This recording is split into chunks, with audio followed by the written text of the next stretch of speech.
Where your treasure is, there will your heart be also. God has hidden unlimited treasures in His Word. Every time we open it, we can discover a new treasure, or admire an old one. What will we find today? Let's dig in. Here's Carla Early with Treasure Hunt in the Word.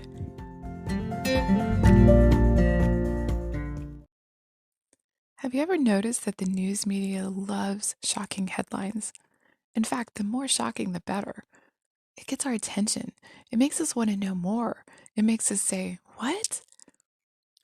Jesus used some of the same tactics. He said some pretty shocking statements. You can almost hear the crowd gasp down through the centuries, can't you? Even those of us who have read it before can still reel from the shock value of Jesus' words. Just in Matthew 5 alone, we find, "Blessed are those who are persecuted. Rejoice even."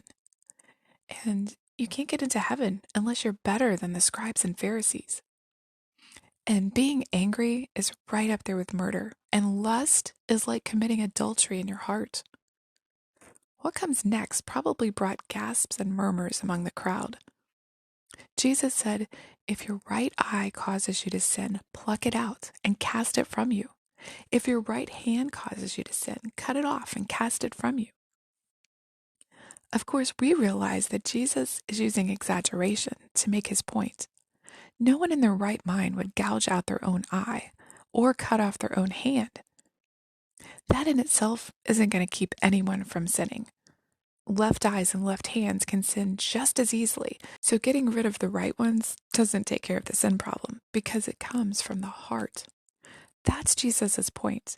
He's saying whatever it is that comes between you and God, whatever it is that leads you to sin in your life, get rid of it. Take drastic action to keep yourself from that sin.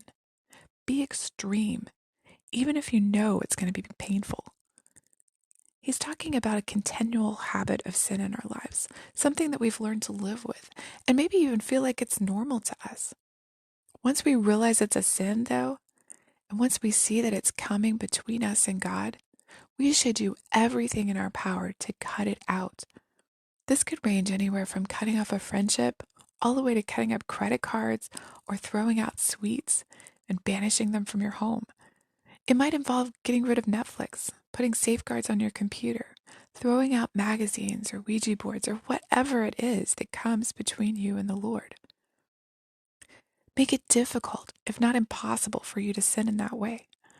Know your triggers, whether it's a place, a person, a thought, or an attitude, and either avoid it altogether or find a way to get rid of it. Cut it out of your life. No matter how drastic that cutting out may be, it isn't nearly as radical as what God did to get rid of what came between him and his beloved creation. For us, he gave his only son.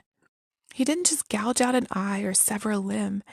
He put aside his glory as God and became a man and came to die for us, to make the one and only way for us to be with him.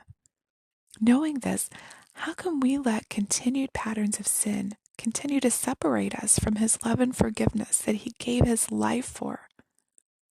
What is God urging you to get rid of that's coming between you and him today? You can contact us at treasurehuntintheword@gmail.com.